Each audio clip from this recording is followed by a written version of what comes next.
welcome to this week's edition of the Comic Hero Show. I'm your host, Victor Nunley, and I am the Comic Hero.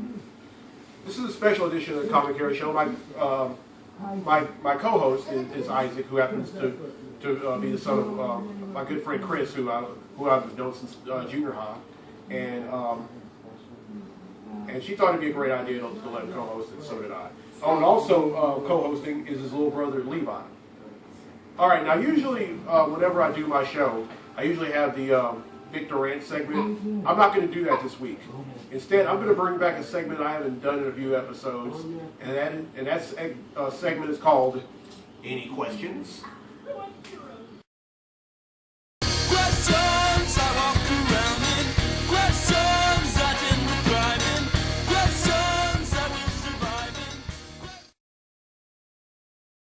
in. So Isaac, who's your favorite superhero? Captain America. Oh, okay. If you had any superpower, what superpower would that be and why?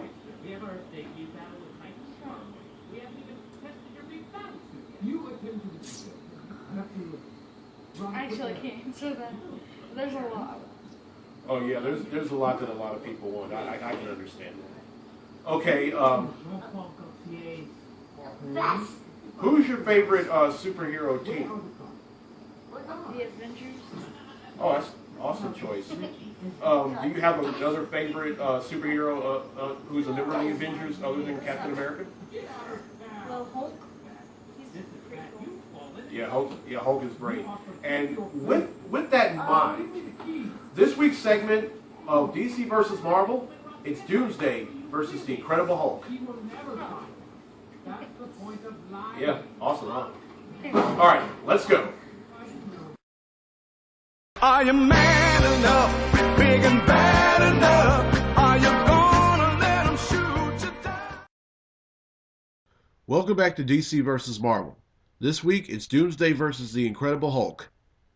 Doomsday possesses resistance from ordinary injuries and extreme superhuman strength that enables him to stand his ground against anyone without effort, even the entire Justice League. Doomsday is immensely resistant to heat, cold, and conventional damage, allowing him to survive in the most inhospitable worlds, or in the vacuum of space. His superhuman endurance and invulnerability were able to withstand Darkseid's full-powered Omega effect without any apparent damage. Doomsday's skeleton protrudes through his skin in razor-sharp spurs, which provides protection for his brain, eyes, and nervous system, and acts as claw-like weapons on his hands, elbows, and knees. Doomsday has a highly accelerated healing factor that allows him to quickly regenerate from most damage.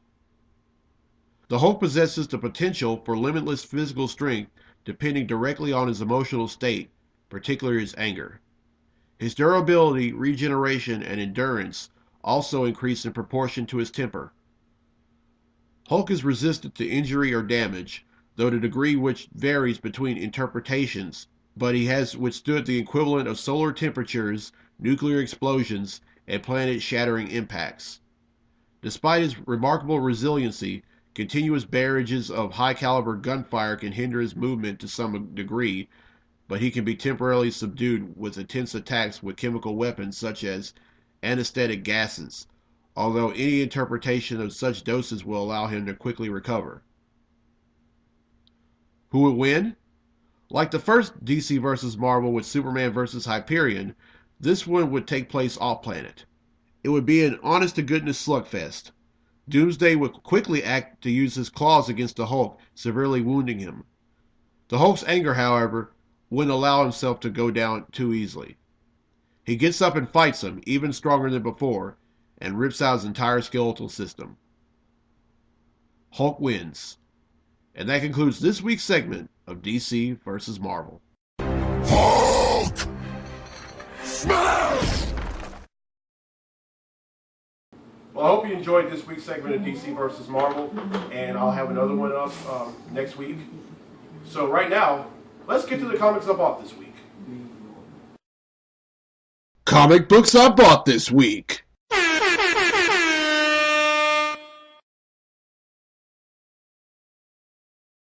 Green Lantern, New Guardians, Part 52.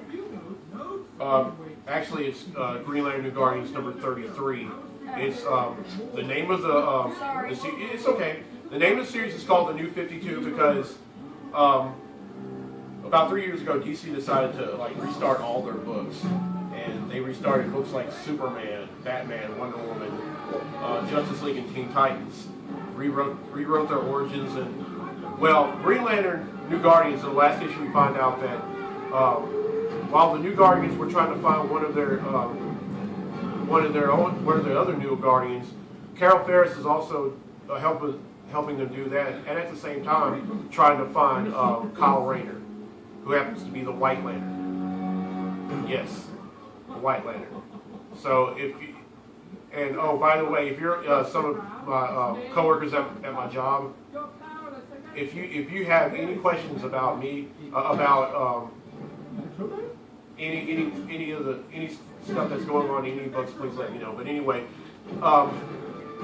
we find out that that they not only find one of the New Guardians, they also find Kyle Rayner, and they're about to go up against these aliens called the Scions. Next is Avengers World. All right, next up is Avengers World number 5. And now, one thing that I like about this book is that they're talking about going up against the they're talking about they're going up against AIM, some AIM scientists, but then we also learn more about some of the other members' origins, and we also, in previous issues we found out about some of the members, Starware, Manifold, and Smasher, and in this issue we found out about Manifold, and Manifold is one of my favorite characters because his power, by the way, is teleportation. He can teleport himself or anyone else to any given destination. Next is Supergirl. Yes. Next is Supergirl number 33. As you may see, Supergirl is a Red Lantern. Now, how she ended up being a Red Lantern is that she was very upset about a lot of things. She was this full rage, and whenever a Red Lantern whenever a Red Lantern ring finds somebody with rage, they become the wearer of that ring, and you cannot take this ring off because it's attached to your heart, and if you do, you will die. The only way to no longer be a Red Lantern is by the energy of a Blue Lantern. And in the previous issue, we find out that she's going up against this alien called the God Killer, who wants nothing more to kill her. Well, after they traded blows, she decided to use her heat vision, and she ends up. We find out that the World Killer is not some kind of gruesome-looking alien. He's actually some distinct-looking alien who really doesn't want to kill Supergirl, but however wants to merge with her. And that's what he was about to do at the last few pages of number 32. Next is Original Sin. Who pulled the trigger? Yes, Original Sin number 6. In this issue, we find out who killed the Watcher. Because for all you who are watching this episode or watching the show for the first time, let me explain. Okay, the Watcher is a being who has seen everything that has gone on in the Marvel Universe. And what happens is that he ends up getting murdered by someone. It's okay. And he ends up, and then somebody ends up stealing one of both the Watcher's eyes, and then he ends up on a Marvel Universe, and he exposes his eyes, and just about every Marvel character is affected, and they end up finding out some secrets that other Marvel characters have been hiding. A lot of things have come to light, like Thor and Loki find out that they have a sister, and it just keeps getting more and more interesting as the book comes out. And in the last issue, we find out the whole secret about Nick Fury. We find out that for many decades he had been using life model decoys that some SHIELD scientists had constructed for him. That's why, I mean, a lot of people think, because at the end of Original Sin #4, we also find out that Nick Fury had never stopped aging. That he was a 90-year-old, 80 or 90-year-old man, and all the other Nick Furies that we've seen throughout the years in the Marvel Universe have been life model decoys. Next is Original Sin. What's A1? It's Nova. Yes, next up is Nova #19. This is a tie-in to Original Sin. And at the beginning of this series, we find out that Sam Alexander, his father was always told that his father was a member of the Nova Corps. He was correct about that. However, one thing that his father had been keeping from him was that he was a villain. He was on the bad side of the law. Instead of saving the universe, he killed other aliens. And Sam is just about upset about this as he is about the Watcher, who was somebody who was very close to getting murdered. Next door is Robin Rises Omega, part 50. Well, the new 52. Yes, this is the one-shot called Robin Rises Omega. And this takes place right after Batman and Ra's al Ghul #32, which came out last month.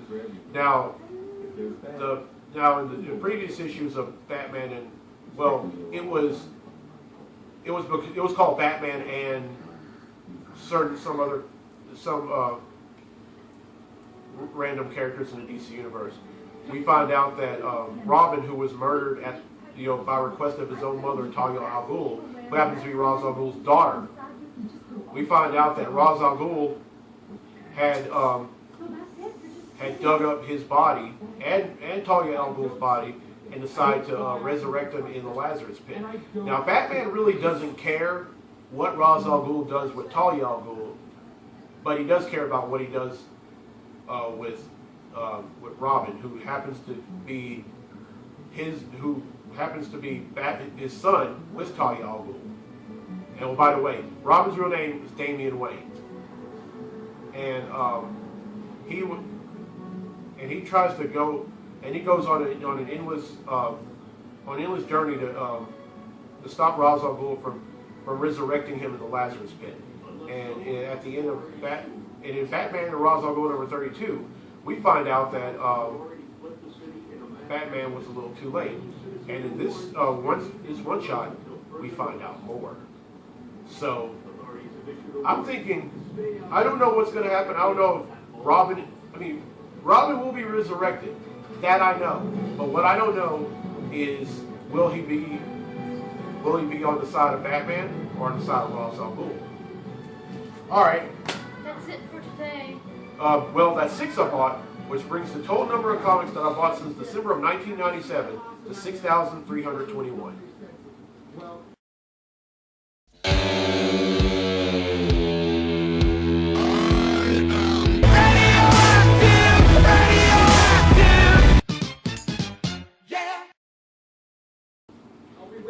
It will be Yeah, Isaac kind of jumped the gun at the end of the comic books up off this week's segment. He's never watched the series before, but this is the closing segment right here. So I hope you enjoyed this week's episode.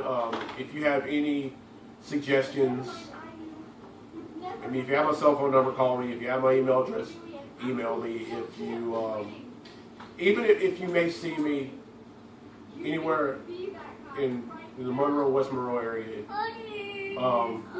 just come and let me know. I want this show to get better. I have some ideas of my own, but I think I would fare better if I could just hear the ideas of others. And